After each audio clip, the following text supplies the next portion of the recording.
सारथी सत्ता देव मनुष्यानं बुद्धो भगवाती।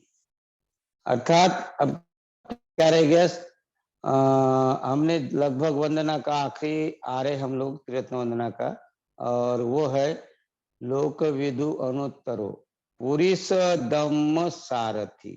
तो पुरुष दम्म और सारथी, तो यहाँ सारथी का उदाहरण दिया है। तो उस समय बुद्ध के काल में अगर वो काल देखे हम, उस समय का समय देखते हैं तो रथ, घोड़े रथ, बैलगाड़ी, इस प्रकार का वो जमाना था। अभी तो इलेक्ट्रॉनिक आ गया, सब मोटर गाड़ी आ गया, उस समय ये नहीं था सब कुछ। तो उन्होंने वही उदाहरण दिए उस समय के। तो वो सारथी अर्थात वो घोड़े रथ को जोते हुए रहते हैं, और वो सारथी संग्राम में अगर उनको युद्ध करना है, राजा बैठा है या और कोई बैठे है, तो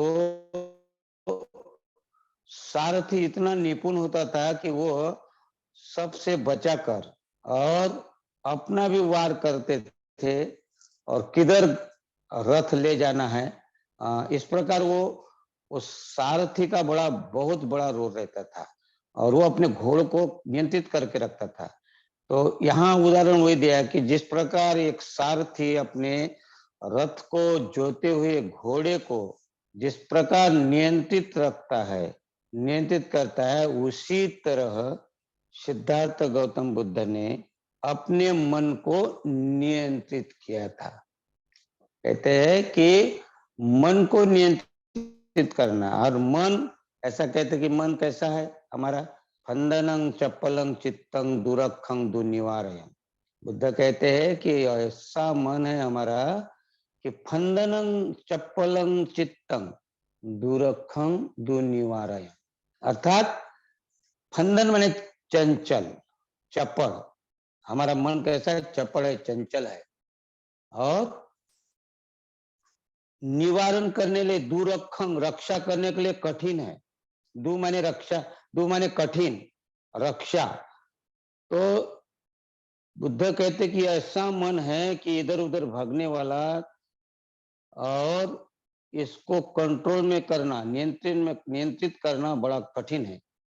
इसलिए कहते हैं फंदनं चप्पलं चित्तं, चित्तं अर्थात मन, दुरखं अर्थात दु माने कठिन, रक्षा करने के लिए कठिन, और दु निवारण भी नहीं कर सकते उसका, इतना कठिन मन है। और यहाँ ऐसे मन को नियंत्रित किया बुद्ध ने, अर्थात कितना उनको मशक्कत करनी पड़ी होंगी, उनको कितनी कठिनता आई होंगी मन को अपने नियंत्रित करने के लिए। तो इसीलिए यहाँ कहा है कि पुरुष दम्म सारथी। दम्म माने दमन करना, और दमन करना है ना, दबाना नहीं होता है। दमन का ही अर्थ होता है शांत करना, शमन करना, नियंत्रित करना।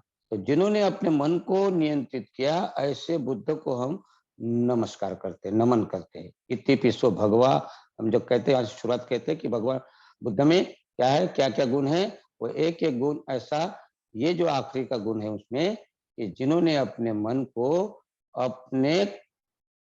को कंट्रोल किया, नियंत्रित किया। तो नियंत्रित करने के लिए अब मन को नियंत्रित करना अर्थात बड़ा काम है। ऐसा कहते हैं कि अपना शरीर है 6 इंद्रियों से बना है, और 6 इंद्रियों में आंख है, कान है, नाक है, जिह्वा है, जिसको जिह्व कहते हैं हम, त्वचा, और ये सब का कौन है, मन। ये षडायतन कहते हैं इसको, छठवा जो आयतन है, छठवा जो इंद्रिय है, ये मन है। और ये मन को ही सब कुछ देखना पड़ता है। हम अगर चलते हैं तो मन कहता है कि चलो, मन हमें कहता है उठो तो हम उठते हैं, मन कहता है हम बैठो तो बैठते हैं। अगर हम सभा में भी यहाँ बैठे भी है, आप अभी प्रवचन सुन रहे, लेकिन किसी को ऐसा लगता है मन कि नहीं नहीं चलो वो काम करो, तो ये सुनेगा नहीं, मन उधर चले जाएगा, है ना। तो इसीलिए मन को कंट्रोल करना बहुत जरूरी है। तो मन कहाँ से कंट्रोल होगा, मन को कहाँ से कंट्रोल होगा, जैसे सारथी अपने घोड़े का दमन करता है, नियंत्रित करता है, उसको अपने काबू में करता है। ऐसा है, मन को काबू में करना है तो कैसा होगा? तो वो बिना ध्यान से नहीं होता। जब तक हम ध्यान नहीं करेंगे तो मन को हम कंट्रोल नहीं कर सकेंगे, नियंत्रित नहीं कर सकते। और इसीलिए मन को लाइन में लगाना है, तो आपको इस मन को समझना पड़ेगा। और इसके लिए एक वो बहुत ही अच्छा एक क्या है कि उदाहरण के हिसाब से अगर हमें जल्दी समझ में आ जाता है।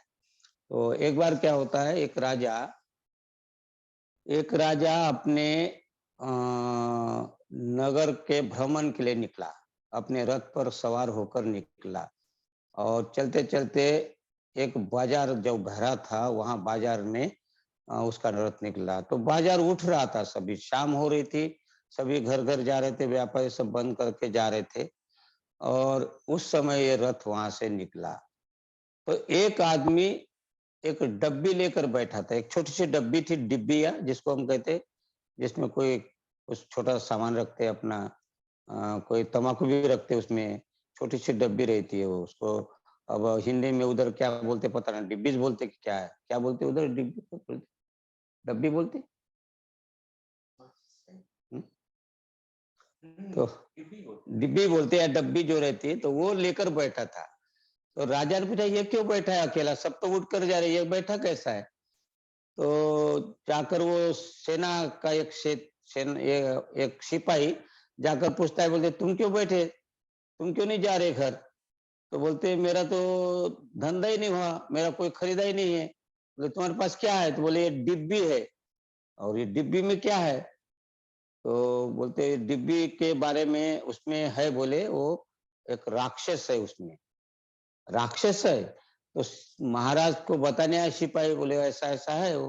तो महाराज गए उनके पास में, बोलते उनको बुलाया महाराज ने अपने पास में और वो डब्बी का राज बताओ। तो बोलते, इस डब्बी में महाराज एक राक्षस है और उस डब्बी को जैसे ही खोलेंगे तो राक्षस बाहर निकलेगा और बोलेगा कि मुझे काम दो, काम चाहिए।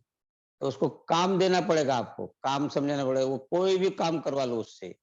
ये जो भी आपको लगेगा, उसको बिल्डिंग बना लो या कहीं भी जाना है उसको, तो वो काम करवा सकते हैं उससे। तो वो लेकिन एक बात है, बोले उनको काम चाहिए, खाली नहीं रहना चाहिए वो। तो महाराज इसमें ये कहे, अगर खाली रखोगे उसको तो वो आपको खा जाएगा। तो इसीलिए आपको काम देते रहना पड़ेगा उसको। अगर काम नहीं दोगे तो बोलेगा काम दो और आपने बोला काम खत्म, तो आपको खत्म कर देगा। तो आपको काम खत्म बोलना नहीं है बोले आपको। हाँ, आपको काम देते रहना पड़ेगा। और इस प्रकार वो जैसे-जैसे वो आप काम देते जाएँगे, जो भी आप कोई भी काम करवा लो, 7 समंदर के पार का कमाओ, आकाश में कोई भी कहीं भी जाकर काम करवा लो, उससे आपको वो अ, आपको काम देते रहना पड़ेगा उसको। तो इस प्रकार वो राक्षस को अगर काम नहीं मिलेगा, आपने अगर उनको बोल दिए धोखे से कि काम खत्म हो गया, जाओ, तो वो आपको ही खत्म कर देगा। तो इस प्रकार की शर्त है। तो राजा बोला, अपने पास तो बहुत सारा काम है, राजा में कितना राज्य में काम करना है, बहुत सारा काम है, काम बताते जाएंगे। तो बोले, दे दो हमको डब्बी वो। और उनको जो पैसा देना है, जो उनको पैसा दे दिया, डब्बी रख लिया। और राजा को लगा बहुत अच्छा है ये तो, बहुत सारा काम करवा सकते हैं इससे हम। और ये काम करते करते जैसे ही ये काम करते रहेगा, काम करते रहेगा, तो ऐसे काम में उनको व्यस्त रख देंगे। तो राजा घर में आ गया, राजमहल में बैठ गया और बढ़िया राजमहल में बैठने वाला अपने पलंग पर जाकर बैठ गया और फिर उसने डब्बी को खोला और खोलकर एक राक्षस बाहर निकला। और जैसे ही राक्षस बाहर निकला, तो राजा को कहता है कि बोलते, प्रणाम मेरे आका, काम दो। तो उसने वो महाराज बोले, अब परीक्षा लेता हूँ इसकी। तो उसने बोला, जा एक ऐसा बाजू में एक महल बना दे, बहुत ही जैसा ऐसा बना है ऐसा ही महल बना दे। तो वो चला गया और 5 मिनट के वापस आ गए 5 मिनट के अंदर ही। तो बोले, फिर बोलते, महाराज काम हो गया, काम दो। अरे उसको लगा इतने जल्दी काम हो गया। बोले, हाँ महाराज। फिर दूसरा काम बताने लगा, फिर वो साफ करो, वो साफ करो, ये नगर में ऐसा करो, इधर करो। ऐसा वो बताते गया और 5-5 मिनट नहीं होता तो वो राक्षस सामने आते जा रहा। और बोलते महाराज काम दो, काम हो गया। अब इनको 1 घंटे में पसीना छूटने लगा, क्योंकि उनके पास कितना काम था बताने लगा, और वो काम नहीं होता तो वापस आने लगा राक्षस। और फिर राक्षस कहता है काम दो महाराज, काम दो। और ऐसा करते करते वो काम उनको करते गया और वो आते गया, और राजा को चिंता होने लगी, अगर इसको मैंने काम नहीं दिया तो मुझे खत्म कर देगा। अब मैं इसको बोल नहीं सकता कि काम नहीं है और खत्म हो गया, जाओ सो जाओ, ये भी नहीं बोल सकता। अगर ऐसा बोल दिया तो मेरे को खा जाएगा, क्योंकि उनको बता दिया था कि अगर काम नहीं दिया इसको तो मार डालेगा ये। तो फिर कुछ ना कुछ काम बताते रहा, रात भर उनको यहाँ जाओ वो काम करो, फिर आ गए। रात भर नहीं सोया राजा, उसको कुछ ना कुछ काम बताने लगा, और इतना चिंतित हो गया, रात भर में इतना चिंतित हो गया कि वो मरे समान हो गया। एक राजा इतना अच्छा रहता है, लेकिन वो कैसा हो गया, जर्जर हो गया, बीमार समान हो गया, क्योंकि उसको लगने लगा अब तो मरना है। और फिर कुछ ना कुछ काम देते गया, क्या करना है, कैसा करना है, छुट्टी नहीं हो रही थी उसकी। तो कभी कभी हम भी ऐसे फंस जाते हैं ना, हमें हमारा मन संतुष्ट थोड़ी होता है, काम चाहिए ना अपने को भी। फिर सुबह होते होते एक सन्यासी उनके दरवाजे में आया। तो जैसे सन्यासी दरवाजे में आया तो महाराज दौड़कर उनके पास में गए और उनको काम बता दिया राक्षस को, और बोले महाराज स्वामी जी मुझे बचाइए, मैं ऐसा ऐसा फंस गया उनको। और सारी कहानी बताता है, कहानी बताते बताते 2 बार राक्षस आ गया, फिर उनको काम बता दिया। तो सन्यासी मुस्कुराया, बोले ऐसा काम ही क्यों तुमने किए, तुमने खरीदी क्यों, इस डब्बी को क्यों खरीदा, जब तुमको बताया था उसने, जो जिसने डब्बी बेचा उसने बताया कि इसको अगर काम नहीं दोगे तो खत्म कर सकता है आपको, जब बताया तो भी आपको ऐसी लालच क्यों आ गई।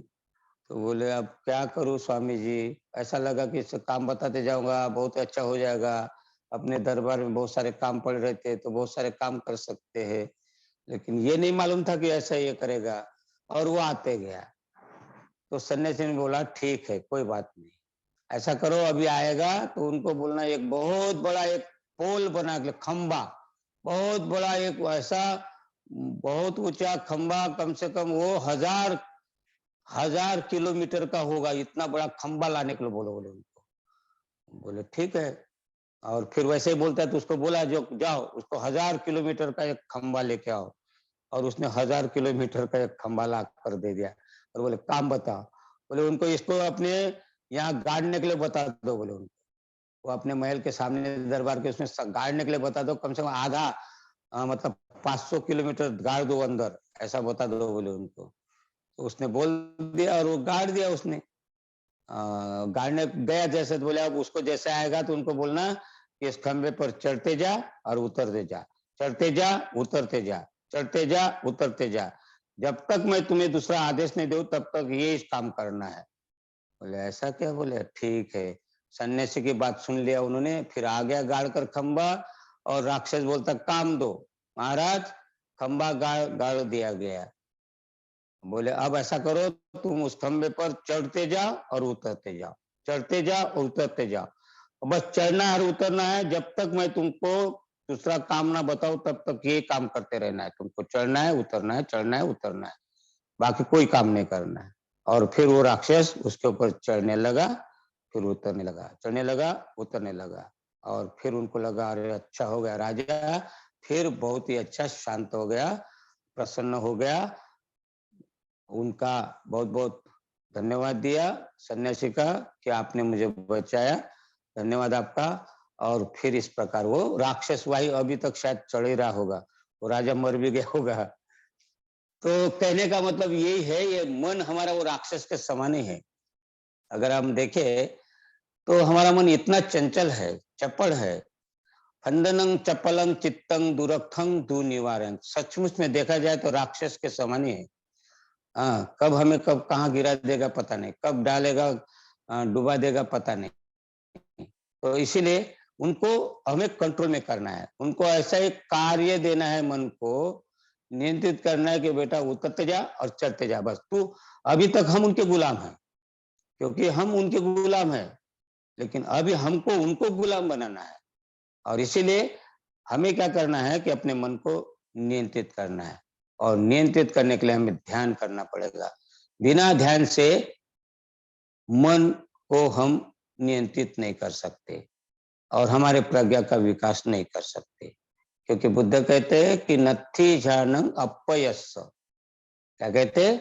नत्थी जानंग अपयस्स पय्या नत्थी अजायतो, कि बिना ध्यान के प्रज्ञा नहीं है और बिना प्रज्ञा के ध्यान नहीं। तो दोनों भी जरूरी है, ध्यान के बगैर प्रज्ञा नहीं निर्माण होगी और प्रज्ञा भी चाहिए, प्रज्ञा के सिवा हम ध्यान भी नहीं कर सकेंगे।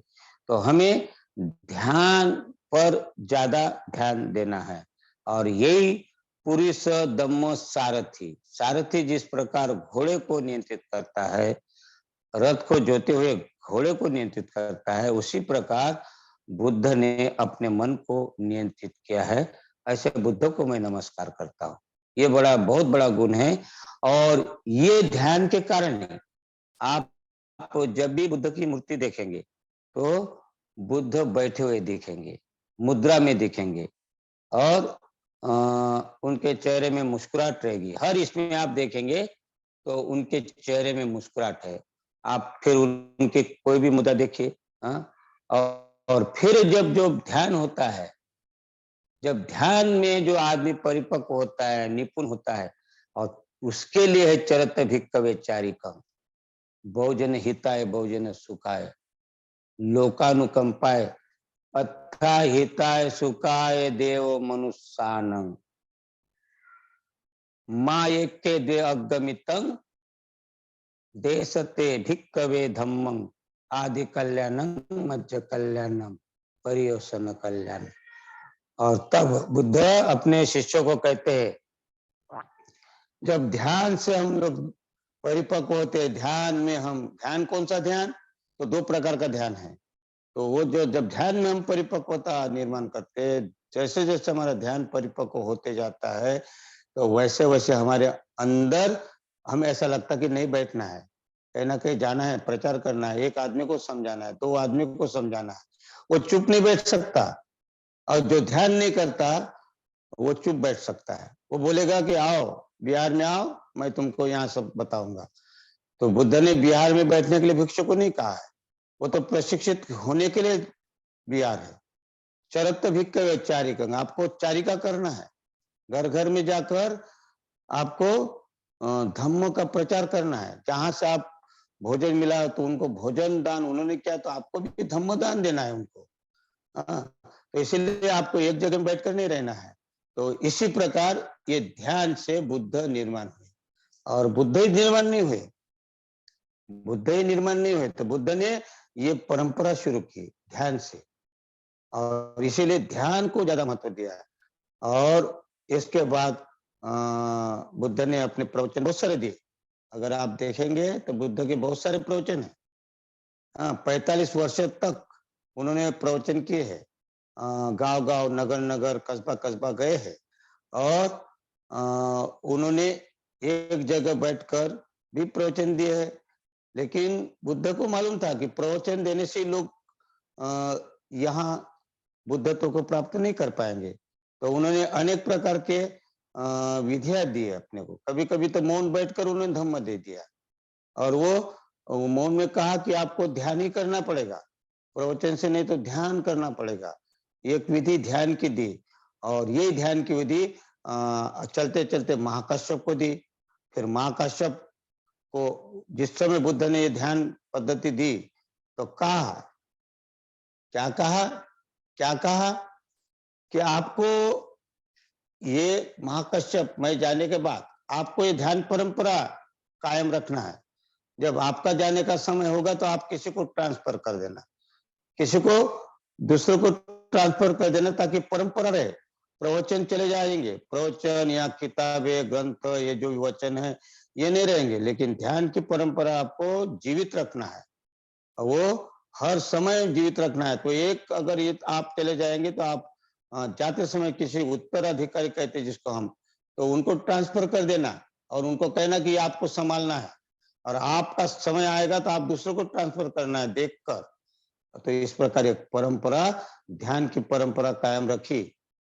तो ये महाकाश्यप जब उनका समय आया तो उन्होंने आनंद को कहा कि आनंद इस परंपरा को आपको कायम रखना है और आपके जाते समय ऐसा उत्तराधिकारी देखकर उनको ट्रांसफर करना है। और फिर उसने आनंद का समय आया तो आनंद ने अपना परंपरा शानवासा को दिया, फिर शानवासा ने चलते चलते उपगुप्त को दिया, फिर उपगुप्त ने चलते चलते उपगुप्त ये सम्राट अशोक के समय गए। ऐसे परंपरा चलते चलते उपगुप्त के बाद फिर वो परंपरा चलते आए, फिर वसुमित्र आए। हाँ, वसुमित्र आए, उसके बाद में अशोक घोष आए, नागार्जुन आए, आर्यदेव आए, उसके बाद में और ये परंपरा चलते रही है। और फिर उसके बाद में जो इसका नाम है पुण्यमित्र, और पुण्यमित्र के बाद प्रज्ञातर, और प्रज्ञातर के बाद में बोधि धर्मों को दिया। ऐसे 28 गुरु हो गए इसमें, और ये कायम रखी परंपरा। क्योंकि ये ध्यान परंपरा ही अगर हमें ऐसा लगता है कि भारत से बुद्ध धर्म नष्ट हुआ, गायब गायब हुआ था, नष्ट नहीं हुआ था, उसके ऊपर थोड़ा दर्पण पड़ा था, भूल गए थे बीच का काल, लेकिन ध्यान परंपरा ने ये प्रथा कायम रखी, ये परंपरा कायम रखी। ध्यान कभी भी बुद्ध धर्म कभी भी भारत से बाहर गया, लेकिन भारत से नष्ट नहीं हुआ, क्योंकि ये परंपरा अगर बोधि धर्म ने लेकर यहाँ से चाइना में ले गए, क्यों कि उनको लगा कि भारत में अभी शायद प्रज्ञातर जो गुरु थे बोधि धर्म के बहुत ही होशियार थे। वैसे गुरु तो हर कोई जो थे ध्यानी थे, वो भविष्य जानते थे, कहाँ करना है क्या करना है वो सब उनको मालूम था, ऐसी बात नहीं थी कि मालूम नहीं था। तो प्रज्ञातर ने बोधि धर्म को चुना, शायद उनको पता चला होगा कि भारत में बुद्ध धर्म पे कुछ ना कुछ गड़बड़ होने वाला है। हाँ, बुद्ध धर्म का हो सकता है ह्रास हो सकता है, कुछ दिन के लिए यहाँ से गायब हो सकता है, तो लोग भूल सकते हैं यहाँ से बुद्ध धर्म को। तो शायद प्रज्ञातर ने कहा बोधि धर्म तुम्हें इस बुद्ध को चाइना में पहुंचाना है, और मैं नहीं जानता तुम्हें कैसा जाना है, तो तुम जानो कैसा जाना है वहां, लेकिन बुद्ध को तुमको वहां पहुंचाना है, चाइना में पहुंचाना है, और ये काम तुमको करना है। तो उसने सहज से स्वीकार किया बुद्ध धर्म ने। 28वां धर्म गुरु था वो, यहाँ से महाकाश्यप से जो चला, महाकाश्यप, आनंद, शानवासा और बीच में और भी लोग आए, फिर उस उपगुप्त आए, वसुमित्र आए, अशोक घोष आए, है ना, ऐसे बहुत सारे लोग आ गए। ये मुख्य मुख्य उसके बाद में ये बोधि धर्म तक चला, और बोधि धर्म यहाँ से चाइना में ले गया। ये ध्यान परंपरा, अगर ये ध्यान परंपरा नहीं रहती, इसलिए ध्यान परंपरा का बहुत महत्व है। अगर ध्यान परंपरा नहीं रहती तो बुद्ध धर्म कब का हमारा नष्ट हो जाता है। और दूसरी बात कि प्रवचन है या सिंबल है, सिंबल का भी था, सम्राट अशोक ने तो सिंबल भी जगह जगह अशोक चक्र है, या सांकेतिक भाषा है जिसको हम बैल है, सिंह है, अश्व है, इनके सांकेतिक चिन्ह वीर्य के प्रतीक है। इस प्रकार शिलालेख है, ये बहुत सारा धर्म लिख के रखा, को लगा होगा कि हो सकता है कल ध्यान परंपरा नष्ट ना हो, तो अगर बाहर विदेशों में अगर ये रही परंपरा तो हो सकता है फिर से भारत में आ जाए, और ये उनको दिखाई दे रहा होगा। और उन्होंने फिर प्रज्ञातर ने अपने शिष्य को बोधि धर्म को चाइना भेजा, और चाइना में बोधि धर्म लेकर गया। फिर वहां उन्होंने, जिसको हम कहते हैं ये जो ध्यान को पहले यान करते थे, यान, और यान का ध्यान हो गया, और ध्यान गया, ये शब्द चाइना में गया तो चान हो गया, और चान का फिर चेन हो गया, और जापान में जाते जाते वो चेन का झेन हो गया। तो ध्यान माने झेनी है। तो ये परंपरा फिर चाइना से बुद्ध बोधि धर्म ने अपने शिष्यों को तैयार किया। पहला शिष्य उसका है हुई के, उसको ट्रांसफर किया, और हुई के का समय जब आ गया तो उन्होंने अपने जो दूसरा उनका उत्तराधिकारी था वो त्वांग सांग, उसको ट्रांसफर कर दिया। त्वांग सांग के बाद में तू शुन को उन्होंने ट्रांसफर कर दिया, और उसके बाद हुआंग यांग को उन्होंने ट्रांसफर कर दिया, और उसके बाद में जो छठवां गुरु था वो था हुई नेंग, और हुई नेंग को ये ट्रांसफर कर दिया और ये हुइनेंग ने फिर उधर परंपरा को और अपने ढंग से उधर चालू रखा।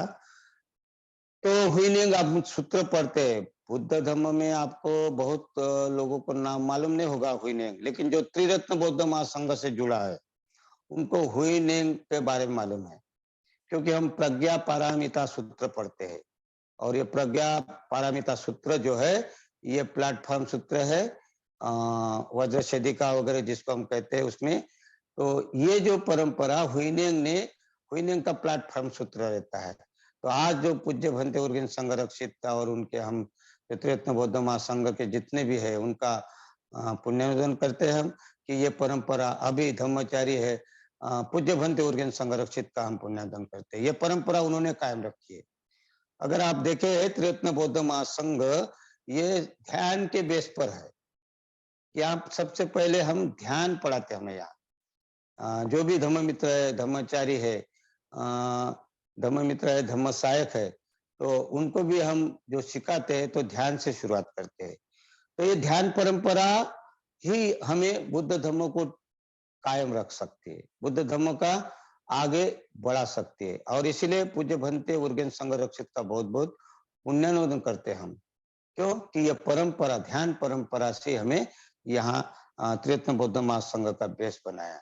अगर देखा जाए तो सबसे पहले हम ध्यान से सिखाना शुरू करते हैं और उसका बेस है शरण गमन, क्योंकि ध्यान शरण गमन अर्थात शरण गमन में ये ध्यान आता है, क्योंकि पहला जो पाठ पीड़ा पढ़ाते हैं यहाँ तो ध्यान से परंपरा होती है और ध्यान की बहुत सारी पद्धतियां है। आपसे यहाँ देखते हैं आनापानसति करते हम पद्धति है ध्यान की जो पढ़ाया जाता है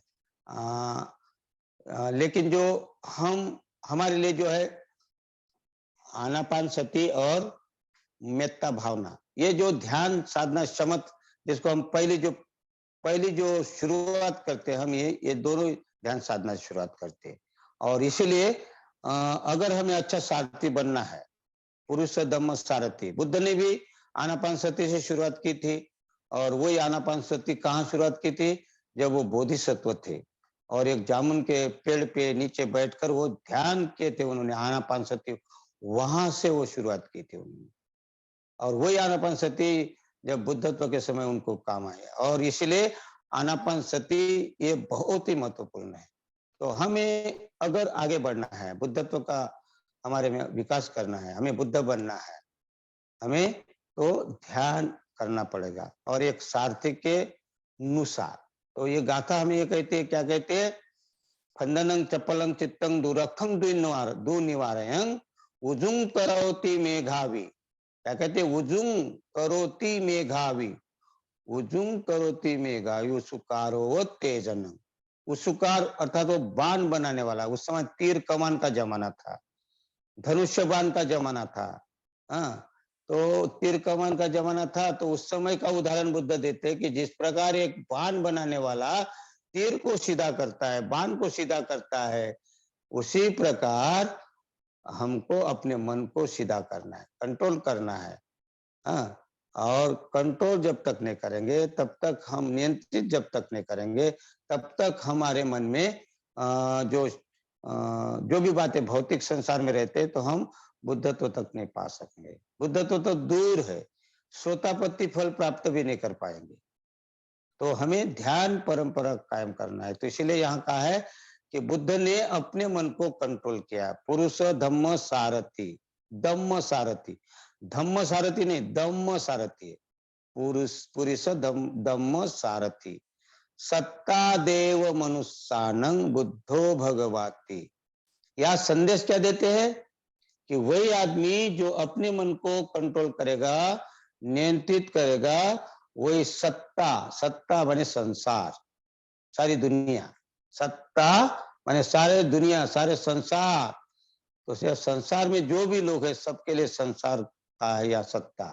तो सत्ता देव मनुष्यानं बुद्धो भगवाती, तो वही कौन, जो अपने मन को कंट्रोल करेगा, नियंत्रित करेगा, वही ये सारे संसार को क्या करेगा, शिक्षा देगा, क्या करेगा, उपदेश देगा, उपदेश दे सकता है और लोगों को भी बुद्धत्व तक ले जा सकता है। देव और मनुष्य को उपदेश देने वाले, अर्थात इस संसार में देव और मनुष्य इन दोनों को उपदेश देने वाले सत्ता देव मनुष्यानं बुद्धो भगवती, अर्थात बुद्ध क्या कर रहे, उपदेश दे रहे, बुद्ध प्रचारित कर, लोगों को प्रकाशित करे, भगवान भगवती का अर्थात प्रकाशित कर रहे, अर्थात बुद्धत्व की ओर ले जा रहे। और ऐसे अनेक बुद्धत्व की ओर ले गए बुद्ध। हाँ, फिर सारिपुत्र हो, मोदगलायन हो, पटाचारा हो, किस्सा गौतमी हो, उत्पल वर्णा हो, धम्मदीना हो, हाँ, ये जो जो भी है ये भगवत यानी प्रकाशित किया इन लोगों को। अंगुलीमाल भी हो, डाकू हो या संत हो, उर्विल कश्यप हो या गया कश्यप हो, लेकिन पहले क्या किया उन्होंने, अपने मन को कंट्रोल किया है और उसके बाद लोगों को प्रकाशित किया है। तो इस प्रकार ये जो 9 गुण इसमें बताया है बुद्ध के, इतिपिसो भगवा से लेकर यहाँ तक के जो 9 गुण है बुद्ध कहते हैं, तो इसको हमें विकसित करना है, हमें बुद्ध बनना है, हमें लोगों को प्रकाशित करना है। तो आपके सामने मैंने आज ये जो 9 गुण की बात बताने की कोशिश की, आपने सुना है, आपके अंतर्मन को प्रणाम करता हूं और यही रुकता हूं। सबको मैत्रीपूर्ण जय भीम। आगे धम्ममित्र किशोरी लाल।